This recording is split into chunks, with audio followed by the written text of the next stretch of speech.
laisu min dzurriyyati Rasulillahi sallallahu alaihi wa alihi wasallam. Mengarah pada qadar termasuk menafikan nasab. Orang nasabnya sudah jelas kok dinafikan, ini bisa ditodok qadar orang ini. Menuduh orang berzina. Tiros ini lek bahas nasab sampai menafikan nasab mereka sama dengan menuduh qadzaf. Kan enten ceramahnya beliau pasah tersebut. Itu qadzaf. Qadzaf itu ibunya kau tuduh zina, dosa besar. Belum mungkin. Mosok menelusuri nasabnya kok diarani. Terus ngaji malih Nasaikhud Diniyah. Tangerangnya Al-Habib Abdullah Al-Haddad. Biyen pas kula si SMP mengkaji kitab itu dengan menganggap si pengarangnya itu keturunannya Kanjeng. Bareng kula sakniki dadi dosen ada tugas penelitian. Nelitilah tiba itu duduk keturunannya Kanjeng. Kula panggah ngaji Risalatul Mu'awanah. Biyen ngaji dan menganggap pengarang itu keturunannya Nabi. Saiki yo panggah ngaji tapi tidak lagi menganggap si pengarangnya keturunannya Kanjeng.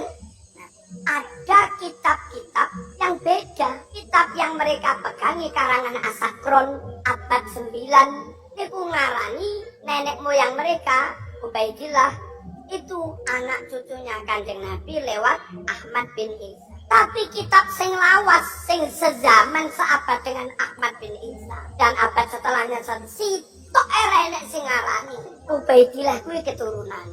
Enek kitab beda. Lah kita beda dijarne ayo apa dikenani? Dikenani ta? Jadi tak jane dikenani ya untung-untung semua aja nesu. Ben genah. Sapa ngerti tibake kowe pancen keturunane tenan ngono. Dadi aku lek tak ade wis ramamang ngono lho. Lah nggih ta? Lah kuwatire kadung tak zimi tibake. Jadi tanpa bermaksud untuk mengajari Kiai Marzuki Mustamar karena beliau pasti lebih alim daripada saya. Apa yang disampaikan Kiai Miftahul Akhyar bahwa perdebatan nasab Bani Alawi bisa mengarah pada qadzaf itu benar-benar benar. Kiai Miftahul mengarah kepada qadzaf ya, bukan termasuk qadzaf. Jadi secara tidak langsung beliau mau menyampaikan pesan bahwa keterlibatan dalam isu nasab tidak serta-merta menyeret seseorang sebagai pelaku qadzaf. Akan tetapi hal ini bisa menjadi langkah awal yang menyeret seseorang ke dalam dosa besar qadzaf jika tidak berhati-hati, apalagi jika menafikan nasab sebuah kabilah tanpa bukti. Dan nasab yang relate dengan dawuh Kiai Mif tentu saja untuk saat ini adalah nasab kabilah Bani Alawi atau Ba'alawi. Di dalam hukum Islam secara umum, qadzaf itu tidak selalu berarti menuduh seseorang berzina, tapi juga mencakup bentuk lain yang merendahkan kehormatan nasab seseorang, seperti menafikan nasabnya dari ayah biologisnya tanpa bukti yang sah. Tuduhan semacam ini memiliki dampak serius karena menyebabkan keraguan terhadap identitas seseorang yang dalam masyarakat Islam berkaitan erat dengan hak-hak sosial, kehormatan keluarga, serta legitimasi garis keturunan. Oleh karena itu, hukum Islam tidak hanya melindungi seseorang dari tuduhan zina yang tidak berdasar, tapi juga dari segala bentuk ucapan yang dapat mencemarkan kehormatan seseorang, termasuk pernyataan yang menyangkal atau membatalkan hubungan nasab seseorang dengan ayah kandungnya. Dalam perspektif syariat, kehormatan dan nasab merupakan hak yang sangat dijaga, sehingga pelanggaran terhadapnya itu dapat dikenakan sanksi yang cukup berat. Saya akui tidak begitu tahu video Kiai Marzuki Mustamar tadi itu direkam di bulan apa, tapi saya mendapatinya sekitar 3 atau 4 harian yang lalu, tepat sebelum saya nge-record video ini. Mungkin Kiai Marzuki Mustamar kurang begitu update, jadi tidak begitu melihat media sosial, YouTube atau ceramah Kiai Imad yang terkini dan termasuk para pendukungnya. Tapi akan saya berikan resume bahwa Kiai Imad dan para pendukungnya itu telah melakukan tindakan penafian nasab terhadap Bani Alawi dengan menuduh bahwa mereka itu bukan keturunan lempang lelaki Imam Ali, serta mengklaim bahwa mereka itu berasal dari garis keturunan Yahudi. Tuduhan ini pada hakikatnya itu bertentangan dengan pengakuan para ahli nasab, ahli hadis, ahli sejarah, dan ulama fikih yang telah menetapkan nasab Ba'alwi secara sah dalam tradisi Islam. Selain itu, pendukung Kiai Imad bahkan lebih jauh menuduh bahwa leluhur Bani Alawi itu bukan Ubaidillah bin Ahmad al-Muhajir, melainkan Ubaid bin Maimun al-Qaddah. Klaim ini ternyata tidak memiliki dasar ilmiah yang valid karena gak ada syuruh istifadah, saksi yang mendukung, otoritas ahli nasab yang menetapkannya, maupun catatan nasab terpercaya yang mendukung tuduhan tersebut. Dengan demikian, tindakan Kiai Imad dan para pendukungnya bukan hanya mencemarkan nama baik sebuah kabilah, yaitu Bani Alawi, tapi juga berpotensi masuk atau mengarah kepada kategori qadzaf karena mereka itu menafikan nasab yang telah diterima dan diakui secara luas dalam sejarah Islam. Video ini sebenarnya bukan tentang Bani Alawi ya, tapi tentang tuduhan yang dilontarkan kepada kabilah manapun. Dan kebetulan Mbak Alawi akan jadi contoh di dalam video ini karena masih hangat diperbincangkan. Nah, jika kalian akrab dengan fikih 4 mazhab, maka apa yang saya sampaikan berikut ini bisa kalian validasi dan koreksi jika memang ada kekeliruan. Dalam pandangan mazhab Maliki dan Hambali, penafian nasab seseorang dari ayah biologisnya itu termasuk qadzaf yang mewajibkan had sekitar 80 cambukan tanpa memandang niat pelakunya. Mazhab Maliki menghitung segala bentuk penafian nasab sebagai qadzaf, baik yang diucapkan secara eksplisit maupun sindiran yang kuat, karena tuduhan ini mencemarkan kehormatan seseorang sekaligus keluarganya. Dalam kitab fikih mereka disebutkan bahwa seseorang yang menafikan nasab orang lain dari ayahnya dianggap telah mencemarkan kesucian ibunya secara tersirat. Jadi hukumannya itu setara dengan tuduhan zina. Sementara itu, mazhab Hambali memiliki pendekatan yang sedikit agak mirip tapi dengan syarat tambahan, yaitu penafian nasab harus dilakukan dalam konteks penghinaan atau celaan agar bisa dikenai had qadzaf. Jika seseorang berkata bahwa nasab seseorang terputus dari ayahnya tanpa ada unsur celaan atau maksud untuk merendahkan, maka ia tidak dikenai had, tapi hanya hukuman takzir yang ditentukan oleh hakim. Takzir itu semacam hukuman yang di bawah had. Di sisi lain, mazhab Hanafi dan Syafi'i itu tidak serta-merta menghitung penafian nasab sebagai qadzaf yang mewajibkan had, kecuali jika disertai niat eksplisit untuk merendahkan atau mencemarkan kehormatan korban. Mazhab Hanafi secara umum tidak menganggap penafian nasab sebagai qadzaf yang mewajibkan had, karena mereka itu berpegang pada prinsip bahwa hanya tuduhan zina secara langsung yang dapat dikenai had, sementara penafian nasab masih memiliki kemungkinan tafsir yang lain. Oleh karena itu, penafian nasab seorang dari ayahnya hanya dikenai hukuman takzir. Mazhab Syafi'i memiliki pandangan serupa dengan mazhab Hanafi, tapi jika pelaku secara eksplisit mengakui bahwa dia bermaksud menuduh orang tersebut sebagai anak zina, maka had qadzaf dapat diberlakukan. Dan dengan demikian, dalam mazhab Hanafi dan Syafi'i, penafian nasab baru dianggap sebagai qadzaf jika pelaku berniat mencela atau menistakan korban. Sedangkan dalam mazhab Maliki dan Hambali, penafian nasab secara umum sudah cukup untuk menetapkan had qadzaf, terutama jika ada unsur celaan. Nah, itulah pesan utuh yang saya tangkap dari nasihat Kiai Miftahul Akhyar. Di dalam hukum qadzaf, ada 3 hal yang perlu diperhatikan supaya memenuhi tuduhan. Pertama itu qadzif atau pelaku tuduhan, kedua itu makzuf atau korban tuduhan, dan ketiga, inilah yang akan kita bahas, yaitu kalimat yang mengandung unsur tuduhan atau disebut makzuf bih. Nah, apakah dawuh Kiai Miftah itu mengandung kebenaran? Tentu saja benar. Jika Anda membuka kitab At-Talqin fi Fiqhil Maliki karya Qadhi Abdul Wahab, salah seorang tokoh intelektual Malikiyah generasi awal, ada kepastian hukum seperti ini. Wa amma ma yura'a fi syai'il makzufi bih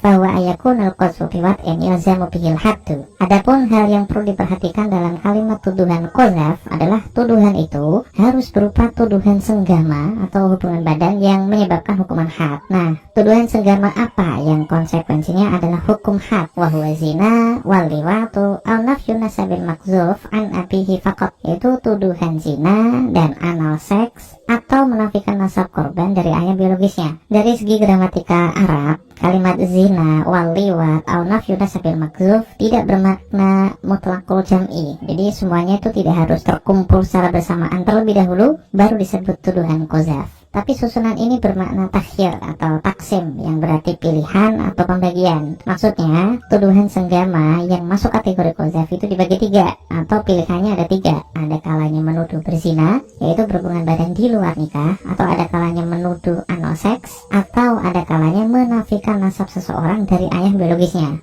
Orang-orang yang mengikuti cekcok nasab, wabil khusus nasab Alawi, tidak sekali dua saya dapati menafikan nasab mereka lempang lelaki kepada Imam Ubaidillah secara terang-terangan, secara sore, bukan ta'rid lagi, atau bukan memakai kalimat ambigu dan sindiran. Bahkan ada videonya Kiai Imad yang mengajak orang-orang itu untuk syahadat.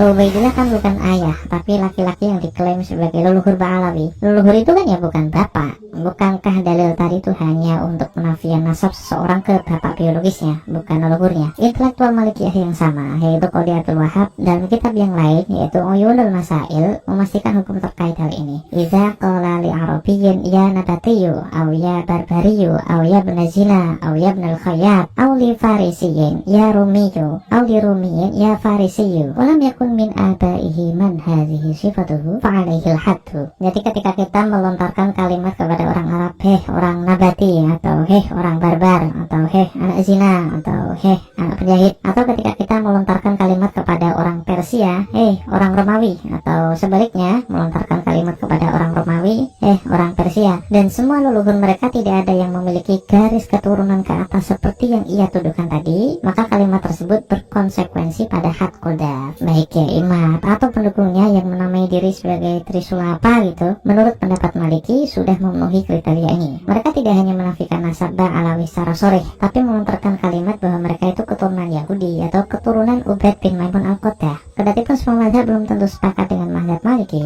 namun perbedaan mereka hanya pada syarat dan konsekuensi hukum penafian nasab. Apakah cukup dengan pernyataan saja atau harus disertai niat penghinaan, serta apakah pelaku dikenai had qadhaf atau hanya ta'zir? Akan tetapi mereka semua sepakat terkait satu hal, yaitu penafian nasab tanpa dasar yang sah merupakan perbuatan yang tercela dan berdampak buruk bagi kehormatan individu serta stabilitas sosial. Lagi-lagi inilah pesan yang didawukan Kiai Miftah yang saya tangkap, bahwa perdebatan nasab Bani Alawi itu perlu kehati-hatian karena berpotensi pada qadhaf.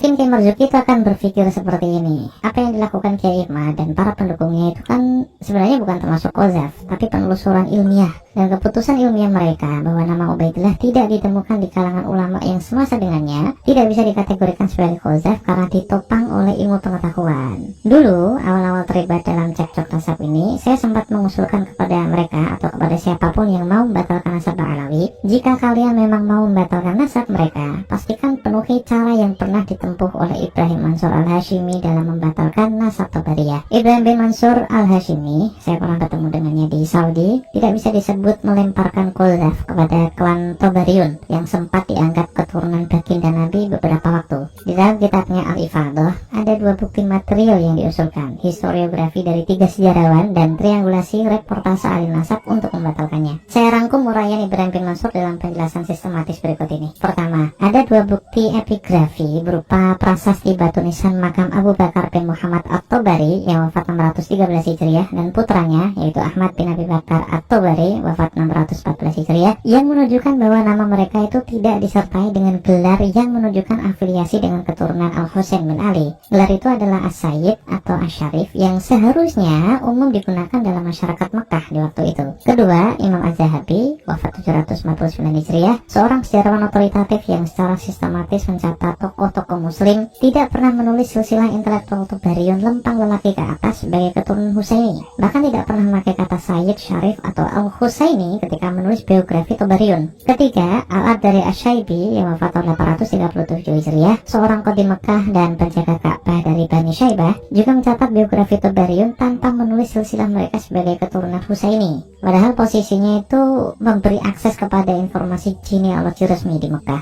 Keempat, Taqiyuddin Al-Fasi wafat 832 Hijriah yang memiliki hubungan darah dengan keluarga ini, menulis sekitar 34 anggota Tabariyun tapi nggak pernah sekalipun menulis nasab mereka sampai ke Imam Husain. Kelima, dan ini adalah bayinah yang saya sebut dengan bayinah sholihah, ternyata usut punya usut, pada abad ke-9 Hijriah ada salah satu Tabariyun yang mencangkokkan nasab Abdul Hadi At-Tabari yang awalnya ditulis mentok sampai Muhammad bin Ibrahim saja, kemudian nama ini dipanjangkan sampai Abdul Wahid bin Husain bin Ali bin Abi Thalib. Penambahan nama ini berdasarkan manuskrip yang ditulis oleh Muhammad bin Muhib dan Muhib sendiri. Kenapa nama Abdul Wahid bin Husain bin Ali bin Abi Thalib ini problematik? Satu, semua ahli nasab sepakat bahwa Imam Husain bin Ali tidak memiliki anak bernama Abdul Wahid. Kedua, Imam Husain sewaktu masih hidup mendapati anak-anaknya wafat dalam kondisi masih kecil dan remaja. Dua anak Imam Husain yang ikut wafat dalam peristiwa Karbala adalah Ali Al-Akbar dan Abdullah bin Husain. Ketiga, semua ahli nasab sepakat secara ijma bahwa keturunan Imam Husain yang melanjutkan itrohnya cuma satu, yaitu Imam Ali Al-Asghar yang dikenal dengan Imam Ali Zainal Abidin. Dan semua keturunan baginda Nabi lewat Imam Husain hanya sah jika dia adalah keturunan Imam Ali Zainal Abidin bin Imam Husain seorang. An-Nasabah Abu Nasr Al-Bukhari, generasi awal ahli nasab, berkata, semua Husainiyin di muka bumi ini hanya dari satu orang saja, yaitu dari Imam Ali Zainal Abidin bin Husain. Dan dari semua dalil ini, maka dipastikan bahwa Tabariyun memiliki suhruh yang baru dan dibuat abad belakangan. Coba bandingkan dengan semua argumentasi Kiai Ahmad dan para pendukungnya, jomplang banget. Apalagi ada ada tuduhan bahwa leluhur asli Bani Alawi adalah Ubaid bin Maimun Al-Quddah. Pertama, tidak ada dalil syuhra istifadah bahwa Ubaid bin Maimun Al-Quddah menurunkan kabilah di Hadramaut bernama kabilah Bani Alawi. Kedua, tidak ada persaksian dari sejarawan bahwa Bani Alawi punya keterkaitan nasab dengan Ubaid bin Maimun Al-Quddah. Jangankan keterkaitan nasab, keterkaitan sejarah saja nggak ada.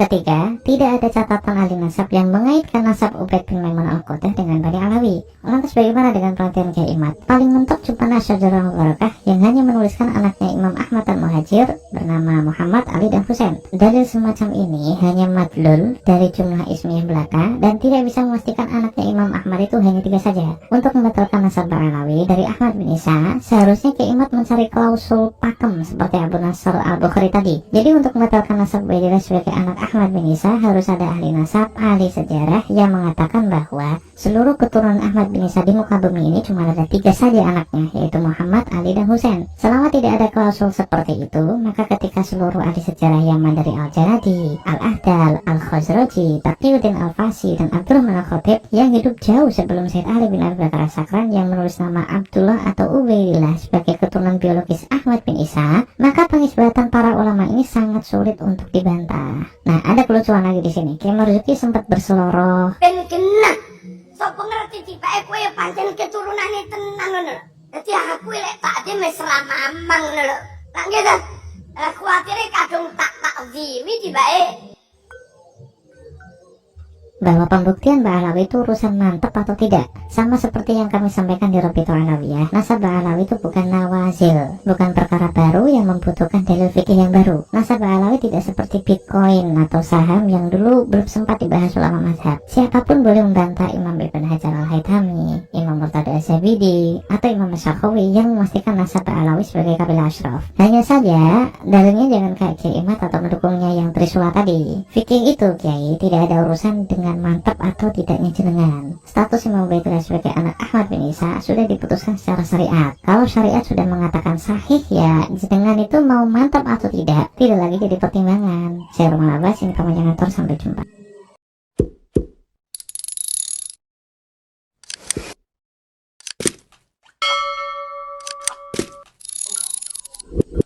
Saudaraku, sesungguhnya Gus Rumail ini sama sekali tidak mengerti, tidak paham tentang kaedah-kaedah ilmu nasab. Apalagi tentang hukum fikih, tidak paham dia. Begini, yang ada 3 di dalam ta'rif atau anwa'il qadzaf, yaitu menuduh zina, menuduh liwat, dan nafyun nasab. Yang dimaksud nafyun nasab di sini yang mengarah kepada tuduhan zina, yaitu untuk nasab yang qarib. Contohnya, Zaid kawin dengan Fatimah, punya putra namanya Umar. Lalu Umar ini dikatakan bukan putranya Zaid. Otomatis kalau Umar ini dikatakan bukan putranya Zaid, menganggap si Fatimah ini berzina. Nah, ini namanya qadzaf juga, karena akan menuduh zina kepada yang namanya Fatimah, itu masuk kepada kinayatul qadzaf nanti. Begitu Gus Rumail. Kalau masalah nasab yang jauh itu di dalam fikih tidak dinamakan qadzaf, namanya to'an. Begitu. Bagaimana to'an itu? To'an itu kalau bil ilmi ya tidak apa-apa. Bahkan kalau ada orang yang mengaku bernasab kepada baginda Nabi Muhammad SAW dengan pengakuan yang palsu, maka hukumnya wajib dibatalkan dan wajib disebarkan ke publik. Begitu, jangan kebolak-balik, jangan mencari alasan yang sesat. Begitu Gus Rumil. Karena begini, nasabnya Ba'alawi ini kan mengaku keturunan Sayyid Ahmad Al-Abah yang mereka rubah menjadi Al-Muhajir di abad 12 melalui Syarhul Aidiyah. Gelar Al-Abahnya dibuang, An-Nafatnya juga dibuang. Nah, setelah melalui penyelidikan melalui kaedah-kaedah ilmu nasab, penelitian melalui kaedah-kaedah ilmu nasab, melalui kajian ilmu sejarah, melalui kajian ilmu biologi, melalui kajian khurafat, yang mana sumber nasab mereka datang dari para pemegang khurafat yang oleh Sulaiman di dalam kitab Al-Mahajjah dikatakan tidak akan pernah nasab itu tetap dengan melalui sumber-sumber dari perkataannya orang yang tukang khurafat, tukang dongeng. Oleh sebab itu melalui kajian-kajian yang komprehensif seperti ini, maka 100% nasabnya Bang Alawi ini tidak pernah bersambung kepada Sayyid Ahmad Al-Abah. Begitu, dan ini wajib disampaikan kepada masyarakat, kepada publik dengan melalui perkataannya Imam Malik juga, yang mana Imam Malik itu berkata bila ada orang yang mengaku bernasab kepada Kanjeng Nabi secara batil, maka dia dipukul dan disebarluaskan bahwa nasabnya itu batil. Begitu. Dan atau ditakzir. Begitu. Jadi jangan salah paham mengartikan nafyun nasab itu. Sekali lagi saya katakan yang dimaksud nafyun nasab itu nasabun qorib, yaitu menafikan anak kepada orang tuanya. Sebagaimana saya contohkan, Zaid itu kawin dengan Fatimah, punya putra Umar, lalu dikatakan Umar ini bukan putranya Zaid, otomatis menuduh zina kepada Fatimah. Begitu Gus Rumil, bukan nasab, jauh.